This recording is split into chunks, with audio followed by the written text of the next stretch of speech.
छात्रों, आज हम भवानी प्रसाद मिश्र की कविता स्नेह शपथ को लेकर प्रस्तुत हुए हैं।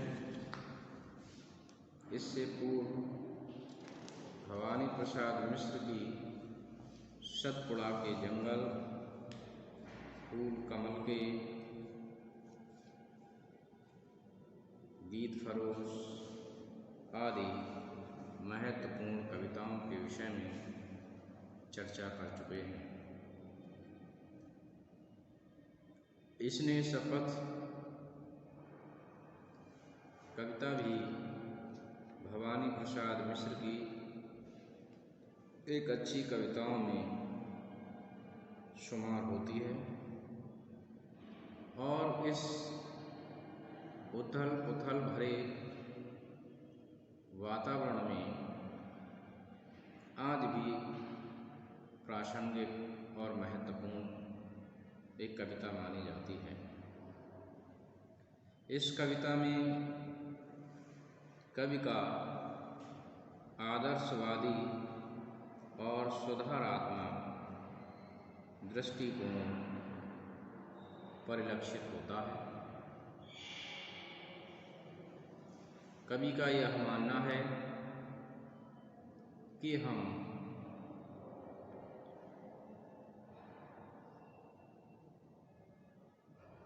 प्रेमपूर्ण संबंधों के माध्यम से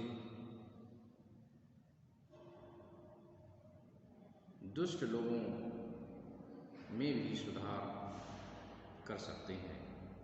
उनके प्रति हमारा दृष्टिकोण अच्छा होना चाहिए।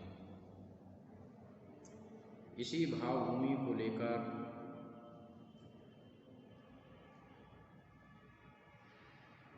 कवि ने ये कविता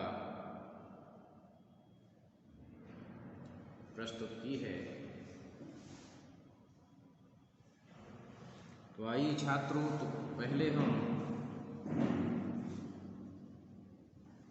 इस कविता को पढ़ेंगे, तत्पश्चात इस कविता के अर्थ को जानेंगे। कितने भी गहरे रहे गर्व, हर जगह प्यार जा सकता है। कितना भी भ्रष्ट जमाना हो, हर समय प्यार बहा सकता है। जा गिरे हुए को उठा सके, इससे प्यारा कुछ जतन नहीं। रे प्यार उठा पाए न जिसे, इतना गहरा कुछ पतन नहीं। देखें रे प्यार भरी आँखें, दो साहस पीले होते हैं। हर एक धृष्टता के कपोल आंसू से गीले होते हैं। तो सख्त बात से नहीं, स्नेह से काम जरा लेकर देखो। अपने अंतर का नेह अरे देकर देखो। यह भवानी प्रसाद मिश्र की बेहद महत्वपूर्ण और एक उम्दा कविताओं में शुमार है। तो अब हम इसके अर्थ को समझेंगे, जानेंगे। कितने भी गहरे रहे गर्व, कि गर्व और अहंकार मानव का शत्रु माना जाता है और गर्व से युक्त व्यक्ति धीरे धीरे उद्दंड भी हो सकता है।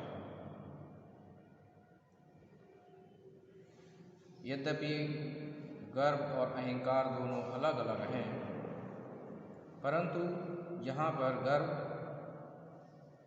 से आशय अहंकार से युक्त व्यक्ति ही है। कितने भी गहरे रहे गर्व, हर जगह प्यार जा सकता है। कि अगर कोई व्यक्ति जिसमें अहम तत्व मौजूद है, फिर भी हर जगह प्यार जा सकता है। प्यार हर स्थान पर वजूद स्थापित कर सकता है। भले ही अहंकारी व्यक्ति क्यों ना हो, घमंडी व्यक्ति क्यों ना हो, वहाँ भी प्रेम का प्रभाव पड़ सकता है। कितना भी भ्रष्ट जमाना हो, हर समय प्यार भा सकता है। जा गिरे को उठा सके, इससे प्यारा को जतन नहीं। कि कितना भी भ्रष्ट जमाना हो, हर समय प्यार भा सकता है। आगे कभी कहता है कि कितना भी भ्रष्ट जमाना हो, उसके बाद भी प्यार की महत्वता कभी कम नहीं होती है। जो गिरे हुए को उठा सके, इससे प्यारा कुछ जतन नहीं। और कभी कहता है कि प्रेम के माध्यम से गिरे हुए को उठाना, अर्थात कवि का सुधारात्मक दृष्टिकोण यहाँ परिलक्षित होता है कि जो गिरे हुए को उठा सके, इससे प्यारा कुछ जतन नहीं। इससे और अच्छा कोई प्रयास नहीं हो सकता है कि जो व्यक्ति पथ से भ्रष्ट हो चुका है और उस कुपथगामी व्यक्ति के लिए यदि हम प्यार के माध्यम से उसके लिए सन्मार्ग पर ले आएं, तो इससे अच्छा और कोई प्रयास नहीं हो सकता है। रे प्यार उठा पाए न जिसे, इतना गहरा कुल पतन नहीं। और आगे कवि कहता है कि रे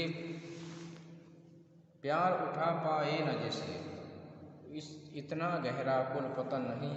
यदि आप प्यार के माध्यम से किसी व्यक्ति का लाभ नहीं पहुंचा सके, किसी व्यक्ति को अच्छे पद पर नहीं ला सके, तो आपका ये जीवन बेकार है। इससे बड़ा आपका कोई पतन नहीं हो सकता है। भले ही आप कितने ही ऊंचे कुल में जन्म ले लें, परंतु यदि आपके हृदय में प्रेम की भाषा नहीं है,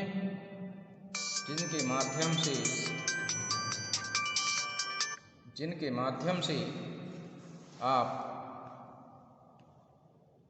व्यक्ति के लिए अच्छे मार्ग पर ला सकते हैं, तो इसलिए हमें प्रेम की भाषा को अपनाते हुए